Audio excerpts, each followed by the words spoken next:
Hello and welcome to another episode of the Growing Happy Babies podcast, your birth village in your pocket.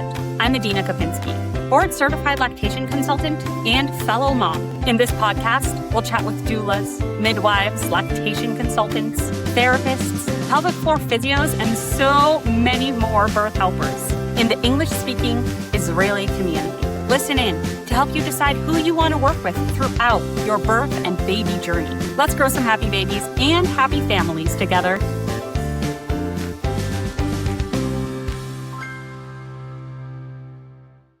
Most moms plan to breastfeed, but 3 out of 4 of them run into challenges. So many of us have grown into motherhood without ever seeing another woman breastfeed.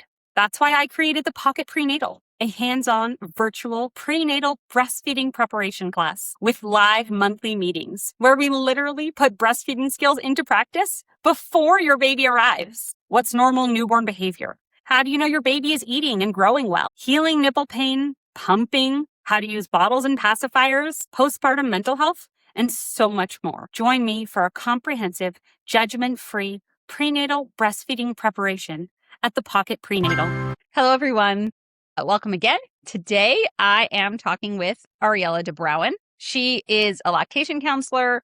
I consider her the pump and flange fitting expert of Israel, and I love asking her questions about things like that. We're going to talk more about that later. And she's also the owner of Hanaka Tova, which is an online breastfeeding supply store, and she can really just take care of all of your breastfeeding needs, which is a fantastic resource for us and for all of our listeners. So thank you. It's so nice to be here. Yeah, it's wonderful to see you. And I also forgot to mention that Ariella also does some modules on how to, prepare for buying a pump or getting the right flange size on my Pocket Prenatal, which is the online prenatal breastfeeding class. And so she's a guest speaker in that course as well. So Ariella, I always ask everyone who comes in to have a conversation with me to tell us their backstory. How did you get into this world of owning a breastfeeding supply store, being a lactation helper of all sorts? And what brought you here?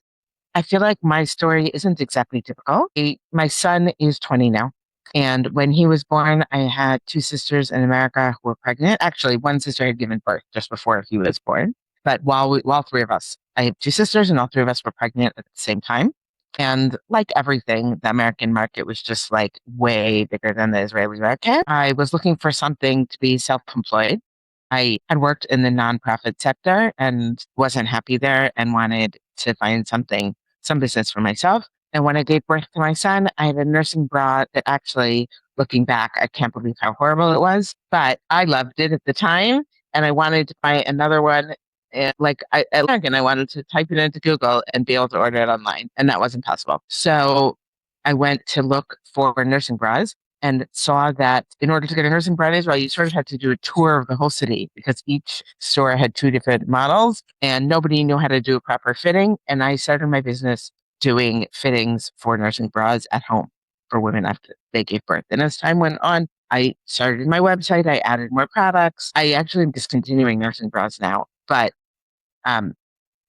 I only a few years ago decided I should officially become a breast counselor, because I already had a lot of the knowledge. I'm a social worker by training, and I wanted to do that one-on-one, and that kind of professional help. And I became the pumping person because I had been selling products, which meant that I knew products much better than I don't have to tell you, but I guess I'm telling the audience that in the basic training to be a lactation consultant or lactation counselor, you barely learn about pumping. You certainly don't learn about the different brands and the different models and about flange fitting. After I was a lactation counselor, I already knew a lot of things about different products. And now I've also offered courses to other professionals on that side of things. About pumps, yeah. Yeah. But I also did a lecture at a conference many years ago about fitting a nursing bra and how to know if a poorly fitting nursing bra might be contributing to clogged ducts. Yeah, I have no idea how to fit bras at all. That's definitely not something I'm trained in. One of our colleagues said to me, "Oh, I thought it was going to be like just a total commercial, and the organizer was, giving you a free advertisement." And I can't believe how much I learned. And that compliment really stuck with me because I was really nice. Uh, Good, yeah. yeah, as lactation consultants, we always know like if someone's getting plug ducts or mastitis, we're like, well, were you wearing a tight purse or a backpack or maybe a baby carrier that like cut across your breast tissue? And we also know like maybe underwire in a bra might contribute. Like fitting a bra? No, I don't Right. know. Okay. I can't get over how many poorly fitted bras I see in my consultations. Not necessarily actually making trouble, but I've become a bra snob. Yeah, a bra snob. So your expertise in the work you do, now we know it's definitely fitting pumping bras, fully nursing bras, probably any kind of bras at this point, and knowing about different kinds of pumps. We know a little bit about your expertise in fitting bras, and obviously you know a lot about the pumping products. But can you tell us more about like what really makes you unique in the world of lactation support and like I kind of guess what you're going to say, but I want everyone else to know as well. Really? I'm very curious what you're guessing. I think I just love learning. And I think I bring a lot of things that I've learned along the way to every session that I do constantly. I mean, things I learned from you about body led breastfeeding. I mean, I could very easily spend all of the money that I make and more on lectures because I just love learning more and more. So there's a level of expertise, there's a level of compassion. I think there's a personality thing that is hard to like quantify, but that I bring to those sessions in terms of an openness and a curiosity and a willingness to help however I can. I love that. It was not at all what I thought you were going to say. I thought you were going to go right into your skill with optimizing pumping and flange fitting for parents. No, Really? I also think, sorry to interrupt. I think there's my, yeah, I'm not really a social worker like in practice. I got a social work degree and then I worked in some nonprofits and administrative jobs, not really social work, clinical jobs. But I think I do bring a lot of my social work self to my consultations in terms of assessing the support people have around them. I was thinking as I was preparing for this interview and going over trying to figure out what case study I might mention of who I've helped. And as I was looking through, a lot of ways I've helped is by giving people referrals. Mm, And that's a big social work thing. A lot of the people I have helped have never heard of osteopathy or body work beyond like the kind of massage you can get at a hotel or a spa, or they've never heard of a tongue tie. They just don't really think about all the different ways that they could get help and all the different ways that they need support around them to recover from birth and to properly care for a baby. Talk to yeah. every client about how it takes a village to raise a child and about how we used to live in tribes and are really missing that tribe. hmm This is a common theme for all the guests on this show because we're all, you know, walking into these postpartum scenarios where we have a human that ought to be surrounded by support and isn't because we live in isolated homes. And then we all just feel this lack so deeply that she shouldn't be making her own food and she shouldn't need to wash her own dishes and mop her floor. And even if she has the most supportive partner, husband in the world, even two people aren't meant to be doing this on their own. Also putting food on the table, also taking care of the newborn, also recovering physically. What if she's recovering from surgery? There's so much support that we're lacking. We can't always fix all of it, but we feel the lack. Yeah, 100%. I also think that since the war started, as I was going through the notes again, some of my most memorable clients are people who were literally home alone because their spouse was on leave. Mm. I had a client who came to me a few weeks ago. It's actually for her to do preparation for breastfeeding with for her third baby. Some of my favorite clients are people who want I don't know how you say it, like a Therapy. restorative experience. But her first baby, there were lots of medical things, and she wasn't successful at breastfeeding. Her second baby couldn't. The baby was born around October 7th, and she could not stop crying, and I that severely impacted her ability to breastfeed and to care for her baby, and no one was caring for her. Yep. Yep. Got to mother the mother. Yeah. Yeah, absolutely. So, do you want to tell us a story, or was this like what you wanted to express in terms of like the clients that you've helped, a story of a journey that you've assisted with? The story that came to mind that I sort of chose that I was going to tell you is about a woman who actually lives in Eilat.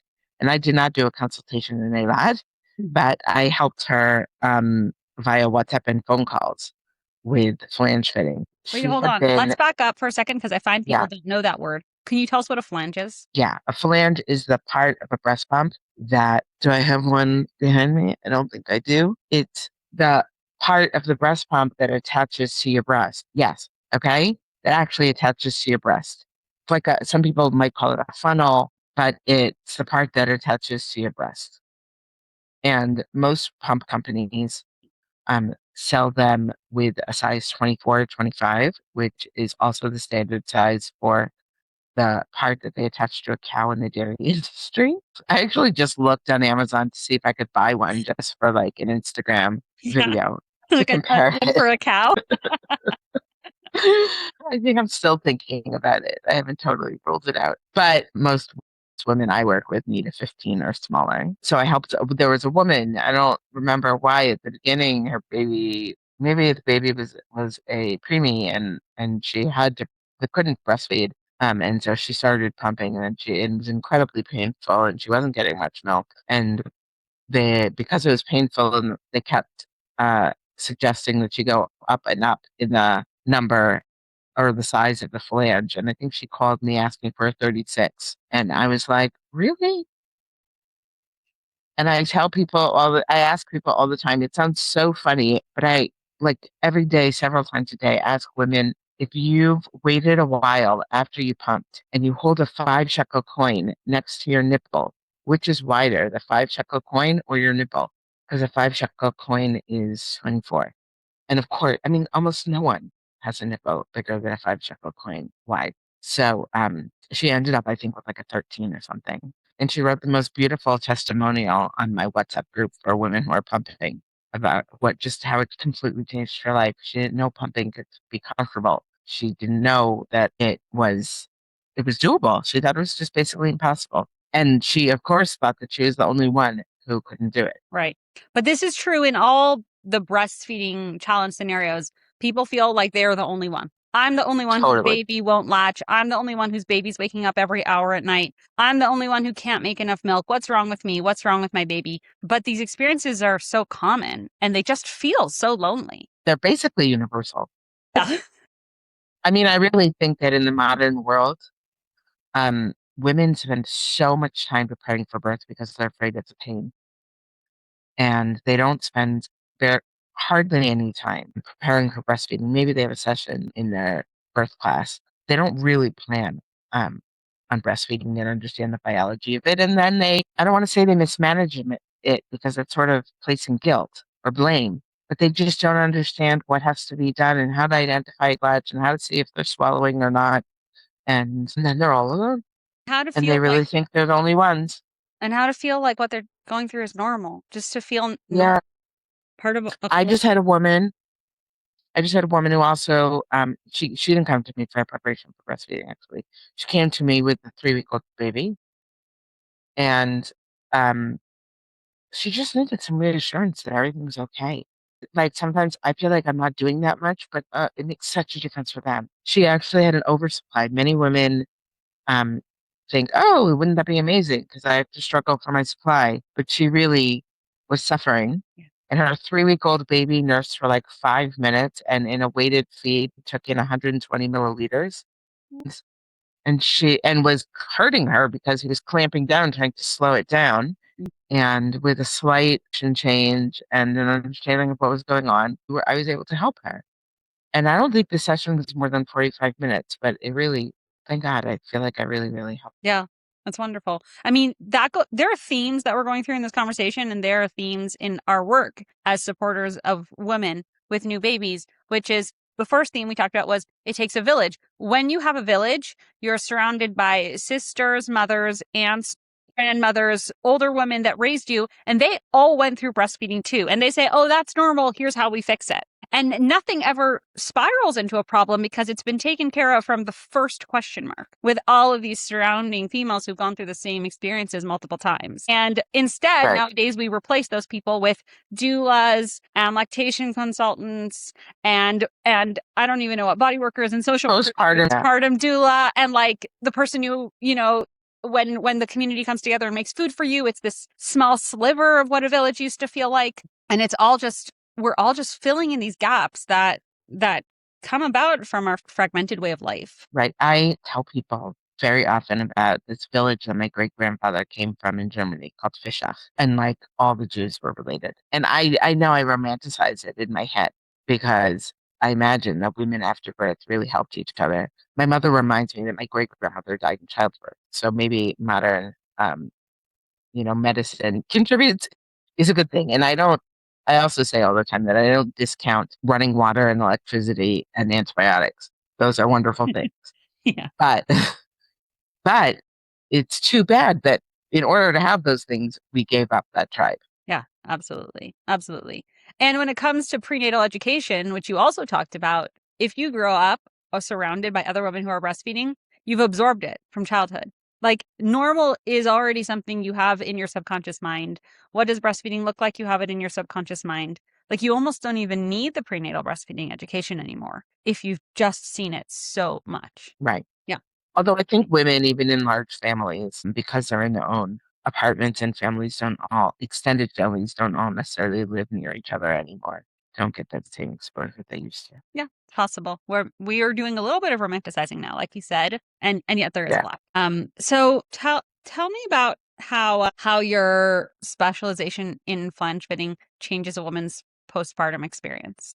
Like what happens when a woman actually moves from that, cow size 24 millimeter to the actual diameter of her nipple? I think modern women, for a variety of reasons, all think they need breast pump, and they don't really, as long as they're willing to be with their baby all the time, and or if they learn how to hand express. But I think way less women these days learn how to do that than they could.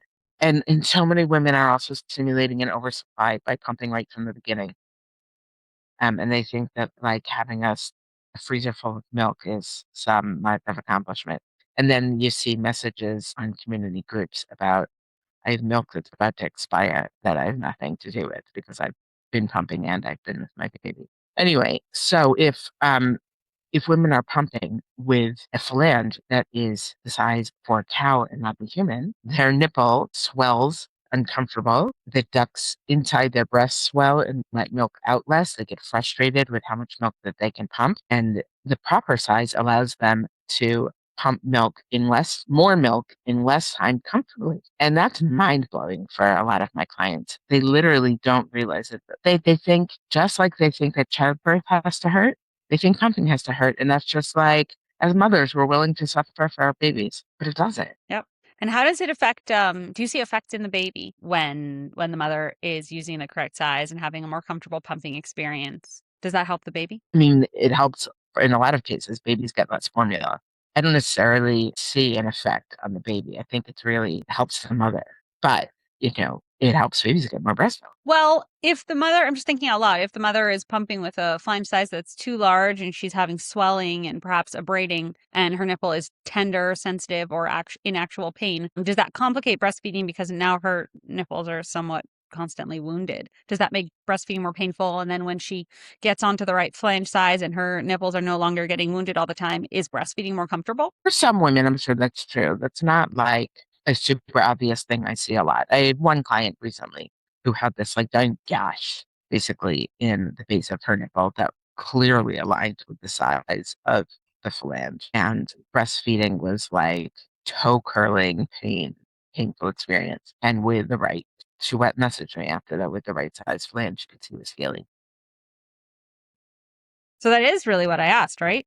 Yeah, but a lot of the women I'm helping are either exclusively pumping, so that's not, latching isn't really an issue, or they're pumping at work and they haven't really mentioned that it affects breastfeeding. Okay. Yeah, that's interesting. Maybe you could talk a little bit about some of the other work you do, not particular to pumps, that might help the infant themselves. Like maybe. Like I mentioned before, I do a lot of sessions of preparing for breastfeeding in a very different style than what you do. I think a lot of women just don't go in without understanding um, that frequent emptying of the breast is what builds supply. For a lot of women, like I said, I help a lot of women who had a bad experience and now they want to do it better or have a happier experience. And so I've heard from a lot of women that just having that basic understanding of why things are working the way they're working and how to optimize the situation allows them to have an empowering breastfeeding experience. Mm-hmm. Yeah. Just the basic like physiology of how does this process work? Right. I mean, our lives have changed. Like I said about antibiotics, running water, and electricity. Our lives have changed so much in the last 150 years. But biology is biology. It's not, we're also used to instant gratification and not doing things that are really exhausting to us. But mothering is exhausting. And knowing that it's normal and that this is how the biology works is, I think, really, really reassuring for mothers. Yeah, one of my favorite things to tell mothers, and I have a module on it in the Pocket Prenatal class, is that your baby is a caveman. They're not a modern baby. Right, They have no right. concept that we live in a modern world where people go to work in the morning and need to sleep all night. Like nothing. They expect to be on your body 24 hours a day, 7 days a week. And not just that, but they're hormonally wired that if they're not in physical contact with a human being, like a saber-toothed tiger will eat them. They're If they're not in contact with a person, they're going to die. That's their primal wiring. When your baby's being like, they're just primed for survival. This is what they right. know of as survival. I talk about the different categories of mammals in my preparing for breastfeeding session, and that babies are wired to be carried by their mothers. That's just how human babies are wired. And it doesn't matter how many thousands of shekels you spent on your stroller. They don't Right. want to be in that bassinet. I have to say sometimes best is hugely helpful, but they're not wired for it. They might adapt to it, but they're not wired. Right, right. So what's something you wish women knew about their babies or their bodies before they gave birth? I think a lot of women don't understand cluster feeding.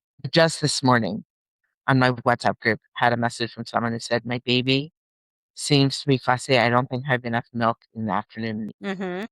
And that circadian rhythm of prolactin, that it's low in the afternoon, evening, and that it's normal for babies to want to nurse all afternoon, evening, Yeah.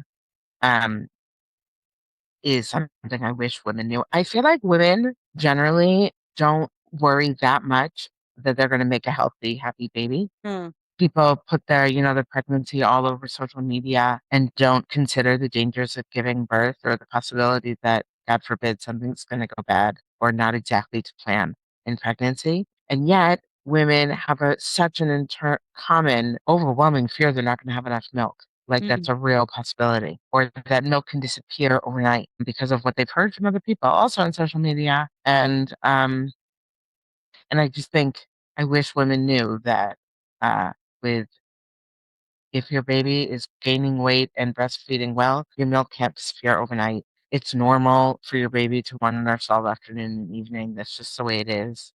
And what's not normal is you being alone. I mean, it's common, but it shouldn't be normal. You being Right. alone in your house for months on end. Right. Right. Absolutely. It's important. It's really important to know what you're getting into and to know that you're okay. And that it will pass. It's not like a life sentence. Right. That's the other thing. Yeah. Also, babies cry. And I feel like I haven't figured out exactly why. There's something about modern motherhood that crying really stresses mothers out on a different level than I imagine Yeah. mothers in that romanticized village Yeah. freaked out, right? Like you can't instantly stop it. Sometimes babies cry just because they're babies. Yeah. Right. And also going back to various mammals, that our babies are born to develop outside the womb in the first few months. Otherwise, we wouldn't be able to birth them because they'd be too big. Right. And so every baby has gas. And gas isn't something that you have to treat. You just have to have a lot of patience. Right. Although I would just insert like the body led breastfeeding part of what I do Yeah, is that when they're really tense in their hips and their legs and their spine, it does kind of slow digestion down and there can actually be a discomfort that we can work with some softening exercises. And we can alleviate some of right. the discomfort along with the fact that their digestive system is immature. And also, hey, adults, do you guys ever have gas? Like Right. happens. But also holding your baby, just by holding it and having it sitting in a appropriate way in a baby carrier helps all of that instead of having it laying alone in that bassinet of the stroller. So what would be some advice you would give for a woman to prepare her for the postpartum period? And then we'll wrap up. I don't remember where I learned this. I wish I did so that I could give credit where credit is due. But I learned a long time ago in some lecture about an entrance ticket to visit the baby. And I tell women that if somebody wants to come and meet the baby, you should tell them that they have to help you. That like the cost of seeing the baby and visiting you after birth is that they either, pick something up from a store that you need or come bringing a salad or something nutritious for you to eat, or that they take a few minutes to fold or do the laundry or wash dishes or whatever. All those things that we said women around them used to do naturally. I think it is so hard to ask for the help that we need, but we really are wired to require that help. Yeah. And there's no shame in it. And people are so happy to help. They feel so valued when they can help. Yeah. So I wish women knew that they have to ask for help, or they really should ask for help. The people are happy to help. There's no shame in it, and that it can make such a difference. It can take so much stress. I don't think people realize that cortisol inhibits prolactin. Yes. The more stressful and busy and dysregulated your day is, your body feels it, your baby feels it, your milk supply feels it. Yeah. And sometimes that can feel almost defeating, right? Because if a mom is stressed, she's legitimately stressed. She's stressed because her life is right, and she's tired and she's overworked and she doesn't have the support that she needs. Now you feel like, oh, great. Now I don't have the support that I need and it's affecting my breastfeeding. Well, thanks a lot. Like, it can feel really defeating. And there isn't always an easy solution because we live these fragmented lives. But sometimes I just say to mothers, turn some calm music on while you're breastfeeding. Like really, really soothing music, not exciting music. Listen to a guided meditation. There's a million on Spotify, YouTube for free, just breath-based, anything that can just regulate your nervous system so that your hormones can do their jobs. I also think it's really defeating for fathers. We're putting on them to be everything. And then that can add stress because it puts strain on the relationship. This has been a great conversation. I really love the unique perspective that you brought to caring Thank you for the whole family. Thank you for being here. Thank you for having me.